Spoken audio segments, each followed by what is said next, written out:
Hello, everybody. I'm Hoarder Gamer, and this is Hoarder's Comic Flex. I hope you're doing well. Like every week, we have comic book reviews. We're going to talk about games, going to toy around a little bit, and then we're going to look at the very near future of comic books. Smash the like button. If you want to smash the like button, feel free. I don't try to push that on anybody. Hopefully you enjoy these. Every Wednesday, I do this show, usually about a half hour, maybe 45 minutes. Hard to say exactly. First up, we have our first review, and it is going to be Batman number 140.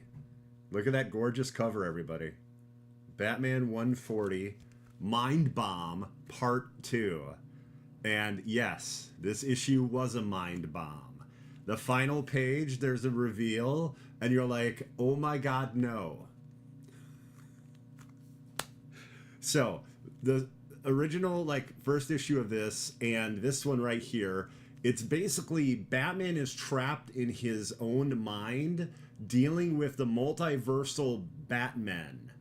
However, these multiversal Batmen are under the sway of Zur-En-Arrh. This insane version of Batman that's violent and kind of crazed, but also there to keep things in check in case Batman loses it. It's kind of hard to explain. It's like it took over type of thing. And Misplaced, how you doing? Good to see you.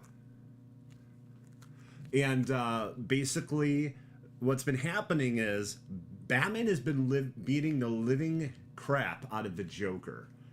Just beating him senseless and choking him and everything.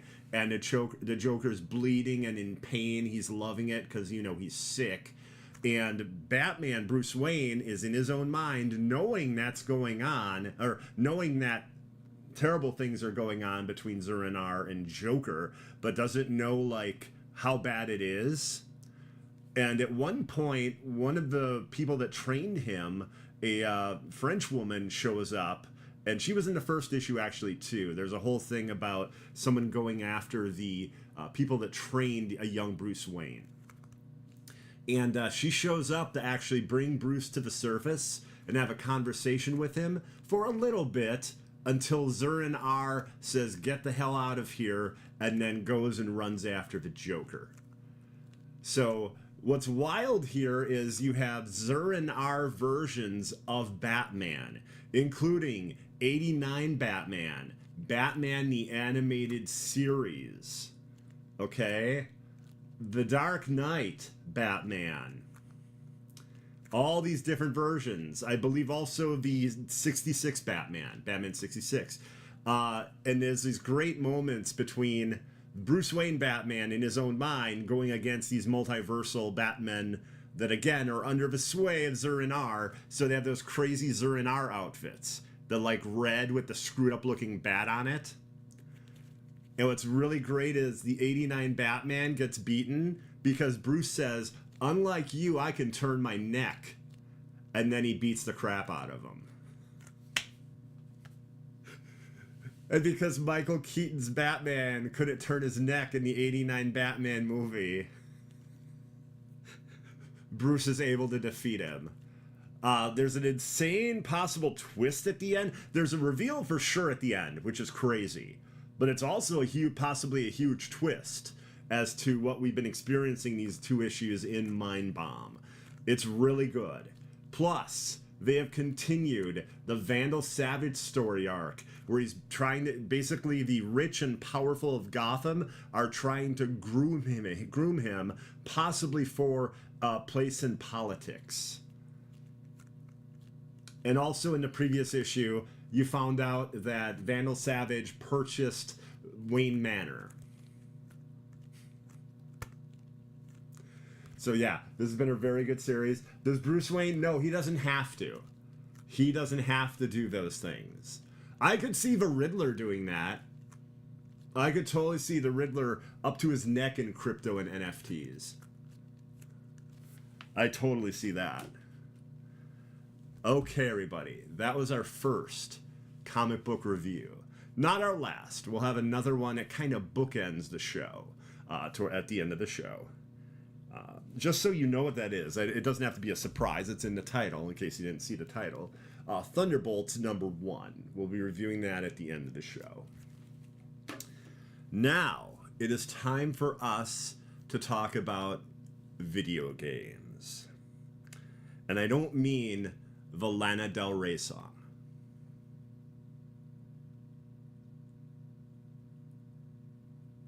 I wanted to hold that for an uncomfortable moment of silence.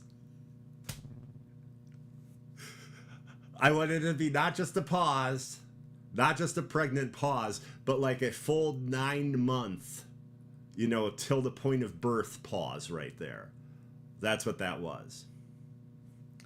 Okay, so talking about video games, I would be remiss if I didn't talk about the biggest video game news this week and possibly of the next few years. The Grand Theft Auto 6 trailer. It leaked on Monday, and that person is probably in huge legal problems right now. Anyway, an hour or two after it was leaked,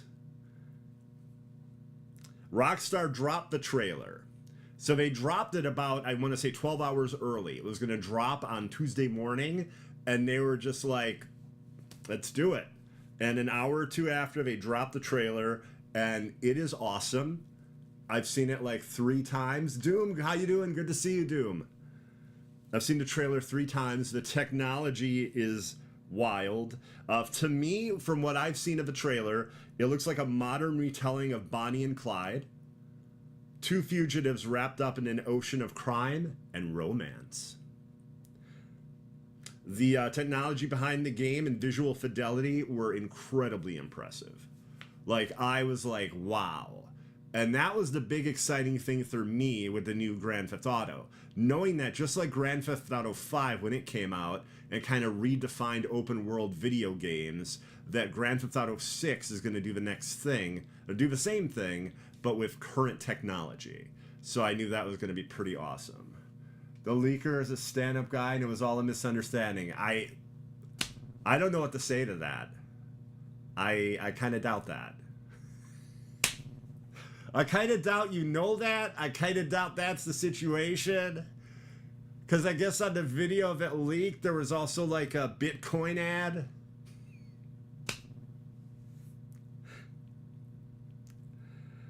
So, like, he tried to make it like an ad for himself, too, which probably wasn't the smartest bet. Okay. Now, today we got some news. By the way, what did everyone think of that Grand Theft Auto 6 trailer? Did everybody see it? The 2 characters that we play as are Jason and Lucia. And we found out this week, too, I don't know if you all know this, the true meaning of the word woke. It would seem the word woke, the actual definition, is having a playable character that is not white and is a woman. I guess that's, according to a lot of online chuds, that's supposedly the definition of woke. But here you play as Jason and Lucia, and that's just too much for some people, apparently. That's just too much. I think it looks amazing. I think it looks amazing. The level of fidelity, like I mentioned, but also the character models being unique looking, and just like the whole satire element of it, like where they're showing like looks like TikTok videos in Florida. There's some craziness going on with a alligator. It's gonna be really cool.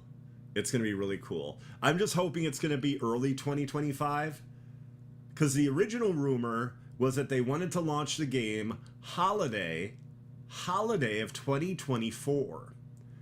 Now, and then the rumors were that it got pushed back, or that it could get pushed back. So my hope is that that's correct, and maybe it'll be like February or March, something early in 2025, not like the end of the year. someone claimed that there was a T-shirt worn or something with a date on it that looked like it was the month of May in 2025. That could maybe be the release date, but you know, that kind of thing's hard to say.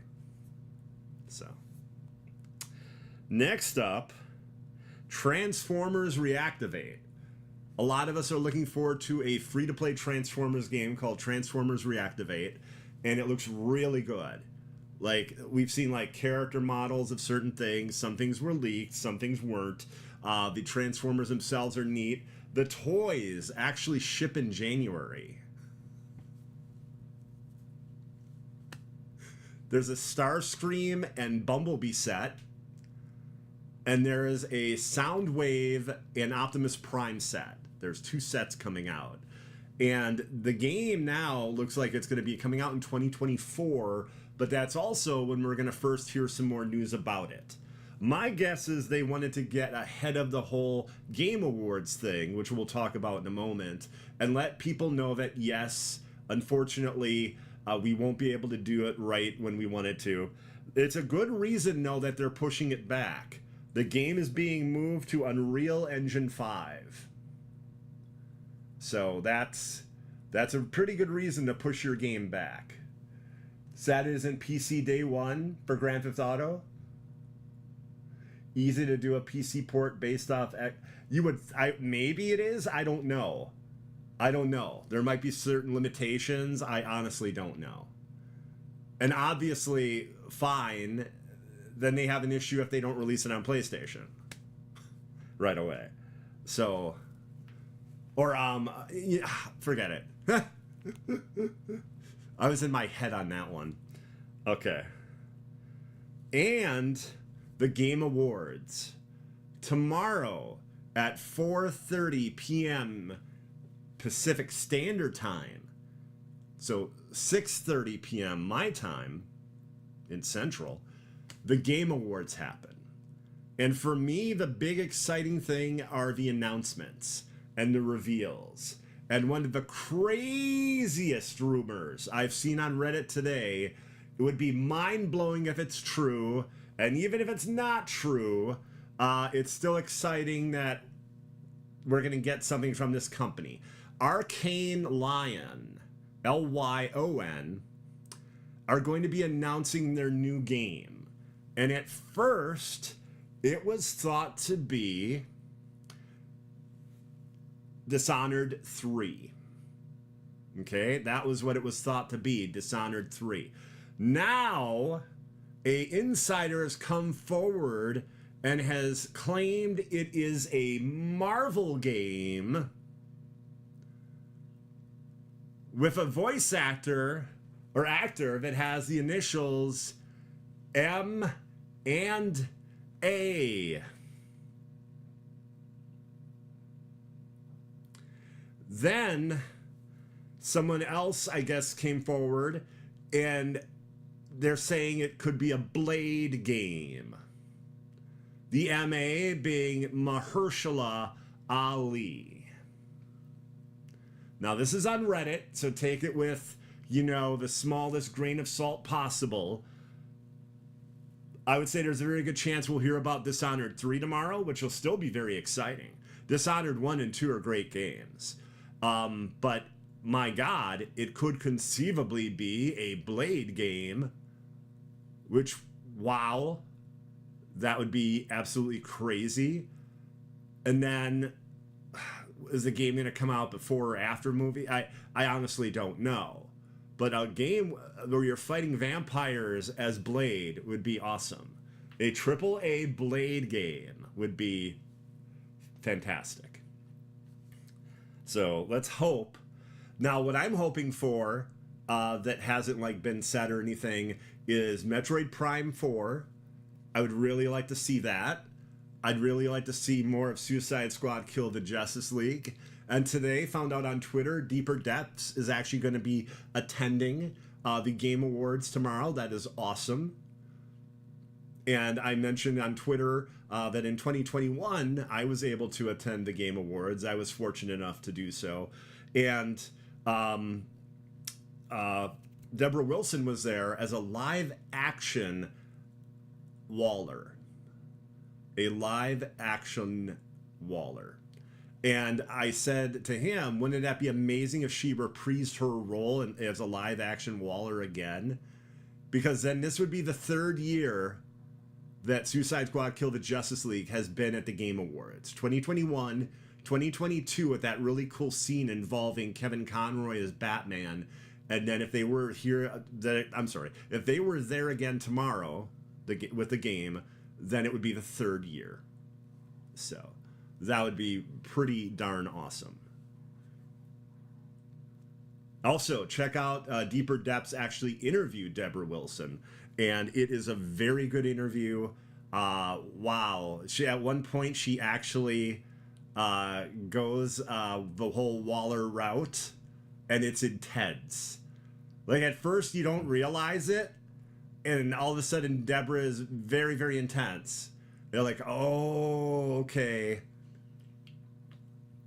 Really great stuff.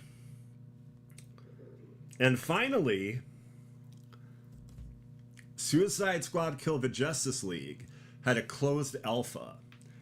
And, you know, there's a whole thing with NDA, so, like, we shouldn't say anything about it. But what the hell? You know, NDAs like hearts are, I think, meant to be broken. So here we go. So first up, it starts with...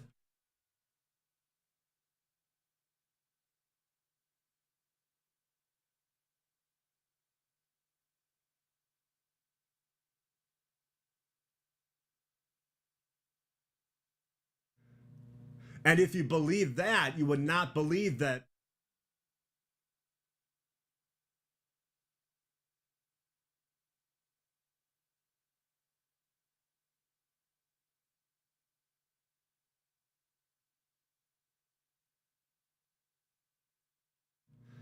And I couldn't even believe that happened. I was so blown away because...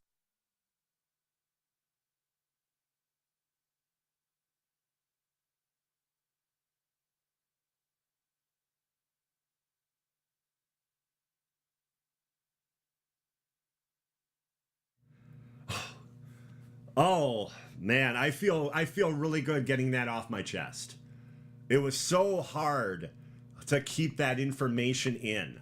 I mean, I'm so happy I was able to get that information out and say how great that was. So, oh man, that just took so much out of me. I can't even say any more about it.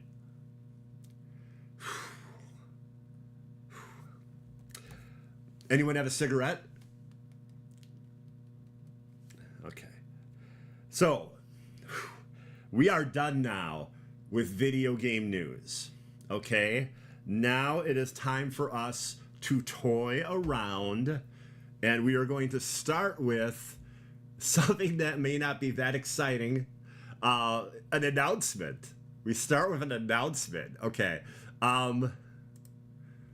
Hasbro Pulse fan stream, G.I. Joe, tomorrow. So at 11 a.m. Eastern, we're going to hear about new figures, new toys coming out. I say toys because it can also be vehicles. Good chance they will show the final version, the shipping version of the Cobra Hiss. That was a really cool G.I. Joe classified crowdfunding thing they did with... it's on Hasbro Pulse. I forget there's a term for it. They have a term for their crowdfunding. But we'll probably see that. Also, someone leaked a character, Big Boa, a member of Cobra that was a boxer, and the classified version looked awesome in the pictures that were released. So decent chance they will either announce that or like show a pic of it, like an official one. So that's cool. And yeah, I'm a big fan of the G.I. Joe classified line. I've talked about that before. The detail is just phenomenal. I just collect the Cobra characters just because it's far more affordable to just focus on Cobra. And as a kid, I was a screwed up little kid. So I would like have like different factions within Cobra fighting one another. You know, like Tomax and Zaymot would turn against Cobra Commander, you know, or maybe Destro would turn against Tomax and Zaymot and Cobra Commander, you know, like, so 3 separate factions involving like the Baroness and everything. So, okay, so we have that announcement tomorrow to see, you know, some really cool G.I. Joe stuff. And get ready. Get your eyes ready for this, because you may not believe it, and it may actually hurt your eyes. But here we go. Look at this amazingness. Mr. Freeze, 7-inch McFarlane figure, black light version. So like a day glow Mr. Freeze. And yes, he has a stand that has actual working black lights that come with it. An exclusive from Entertainment Earth. And remember, if you use code HOARD, HOARD, you are supporting me, and I appreciate it. Thank you. But oh my God. So some of these don't look great. This one to me looked awesome. There have been 2 or 3 where I've been like, oh, those are awesome. And this is one of them. And it's an exclusive. I don't know if it's sold out yet. A lot of their Blacklight series sell out really quickly. So they had a Scarecrow that sold out like in a couple hours, I think, or at least within a day. Same thing, I think, with a Joker they did. But yeah, I think this Mr. Freeze is really cool, especially if you didn't purchase the Mr. Freeze that came out, like the regular version, or I think like the platinum or gold version they did. But yeah, I really think it's awesome. He comes with the black lights, and the entire thing, $29.99. So like the figure itself, I believe, is $24.99. They're only charging you like $5 for working black lights. Yeah, I like that a lot. And next up we have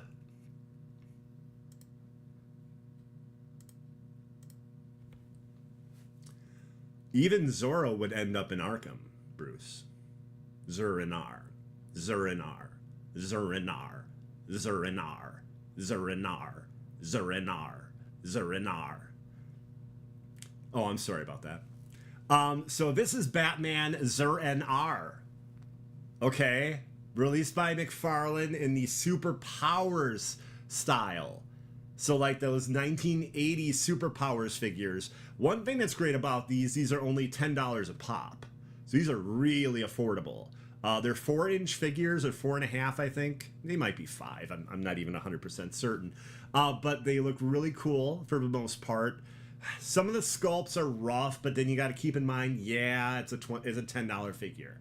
You know, like some of the paint jobs, some of the sculpts. But again, it's a $10 figure. There aren't a lot of Zur-N-R versions of Batman. So I thought this was really neat and really tied in well with the Batman comic we reviewed tonight, Batman 140. So, okay, everybody, we are done with toying around, at least for this week. At least for this week. Now it is time for us to look into our crystal ball at the very near future of comic books, all the way to 1 week from today.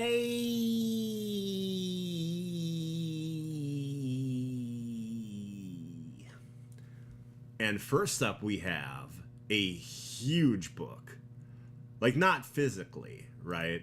Like, it's a normal size comic book. This isn't going to be 10 feet tall, you know, weighing 150 pounds, and it won't, like, fall on you and kill you when you're at the comic shop. But it's a very important book. This is the last book of the Moon Knight volume. Moon Knight ends with issue 30. And Moon Knight himself might end with issue 30. You see, the problem is he's no longer able to be resurrected. That's done. and he's in the greatest fight of his entire existence. So, yeah, this is an exciting book. Jed MacKay is a great writer. This Moon Knight volume has been phenomenal. Now, don't be freaked out. You'll still get a version of a Moon Knight book in January, Vengeance of the Moon Knight. But as of right now, they're being very cagey as to what that entails. But it is, again, Jed MacKay writing it. So it should be very good. We just don't know if it's going to be the Moon Knight we're used to, or if he is actually going to die. Now, the fact that they changed the title of the book makes me think that, yes, he just might die. But yeah, Moon Knight by Jed MacKay, great book. And here's issue 30, the end of this volume. Next up, I believe it was the late 80s, very early 90s or so. There's a storyline in Batman involving Robin. But this Robin was Jason Todd. And pretty much no one that read the Batman comic book liked Jason Todd. So DC Comics had this wild idea. They were like, hey, how about we have like a number people call? And I think it was a pay number, like 75 cents or something. And you get to choose. There's two different numbers. One is Robin Lives. The other one is Robin Dies. And DC was pretty shocked when they found out that overwhelmingly a lot of people wanted Robin to die. So then, of course, Joker beats him to death with a tire iron. So what I'm talking about now is this. Okay? This isn't the Mandela effect. You haven't lost your mind. Batman, Robin lives. This is a one-shot of the issue where Robin's killed by the Joker, except it's the alternate version that would have happened if people chose that he survived. So this comes out next week. And as a Batman fan, I feel it's kind of must own. Yeah, I definitely had to cover this book. I was like, that's a pretty crazy release. So here, Jason Todd gets to live. Okay, everybody. Now, if you like your Batman, not just dark and brooding, but scary as hell, have I got the Batman book for you by Christian Ward, Batman City of Madness. Combine Cthulhu with Batman and you get the Batman below. That thinks it's Batman, fights crime like Batman, but is crazed and murderous. In a screwed up, even more screwed up version of Gotham City. And the art and the writing are done by Christian Ward. And this is issue 2. Now, this is a Black Label book. What you're seeing is correct with the sizing. It's more of like a square. That's how a lot of the Black Label books are released. Not all of them, but a lot of them. And volume 1, the writing and art were phenomenal. So I expect with volume 2 here, it'll be the same thing. So Batman City of Madness. I am tempted to review it because it comes out once every 2 or 3 months. So I might review this, but it's not 100% on that. And then we have Batman. Hey, I'll put this away so it doesn't look like I'm talking about this specific book. Batman, I'm just going to touch on this super quick, by the way. Batman, Gargoyle of Gotham #2 by Rafael Grampa. And that came out in September. Issue 1 came out in September. So here's issue 2, and it's a really dark and gritty, awesome take. The idea of the Gargoyle of Gotham, it pulls away from the whole idea of Bruce Wayne, and it's just like, it's just Batman. And it's an interesting take on Alfred, and I very much liked issue 1. So, also, just like the first issue, there's a noir version you can get. So they actually do a black and white version of the book as well.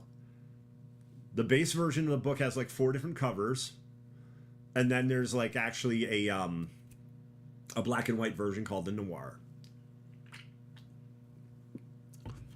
And everybody, we are done looking at the very near future of comic books. Next up, we have one more comic book review. And first up, I would like to thank Doom Squad Gaming and Doomkiller HD again for letting me borrow the channel here for this show. Thank you. And now, Thunderbolts #1. Okay, so this is by Colin Kelly and Jackson Lansing. I mentioned before they're 2 of the hottest writers in comics. They're a duo. They actually write together. And this was great. Red Skull Must Die is the concept of it. And if you want to see that, you will not be disappointed. And even saying that doesn't ruin anything. So Bucky Barnes gets this absurd amount of intel. So he decides he's going to build a team. He works with the Countess, I'm sorry, who is a former Madam Hydra. Okay? And he works with Sharon Carter under the guise of let's see, I apologize, I forget the name, the Destroyer. So it's this really cool outfit with like a skull mask and everything. And then they go to basically kill the Red Skull. You get a wild surprise with the Countess where she's about to be killed. And she starts laughing and says, "Oh, you didn't realize the Countess died many years ago. I'm a life model decoy." So the Countess's face actually splits open and a cannon comes out of it and blows the Nazi's head apart. Now this is just like a regular Nazi, grunt. This isn't Red Skull I'm talking about here. But it was an amazing moment because the reader isn't expecting it, and you find out that Bucky didn't know about it either. Bucky and Sharon didn't know about it either. So, yeah, that gives you an idea of how insane and wild this ride is going to be. And what happened is, I believe it's Otto von Schmidt, I believe is his name, Red Skull. Basically, he was able to take his mind and go into another man by the name of Lucan. And so it's this guy that looks like he's like 40 years old, 35 or 40 years old with a beard, but he's got the Red Skull mask, and it technically was Otto basically, inside of him, controlling him and being really creepy like Red Skull is. And so they end up fighting and they take down Lucan. But then something wild and crazy happens that I can't say here because I don't want to ruin the book for you. And by the way, did I mention that a member of the team is... Give me 1 second. I always forget his name. I don't know why I always forget his name. I like him. He's a cool character. Red Guardian. Red Guardian is part of the team as well. So, yeah, I really do like this book. The artwork is good. It's solid. The scenes of the combat are really well done. And there's some great twists in the writing. And like I said, currently Colin Kelly and Jackson Lansing are considered 2 of the best comic writers out there. So, Thunderbolts #1 is very good. And I will be checking out issue 2 of it. Okay, everybody. I want to thank you very much for watching. I completely and greatly appreciate it. Thank you. If you like the show, sub. If not, that's totally cool as well. Or, even just tell somebody, hey, you like comics, toys, games. It's an adequate show. You should maybe maybe give it a minute or so. It's adequate. And, you know. But thank you very much, everybody. And I'll be back next week with another episode. I don't know why, but if you want to see more of me, it's twitch.tv/Hoarder Gamer. I'm currently doing a lot of DC Universe Online.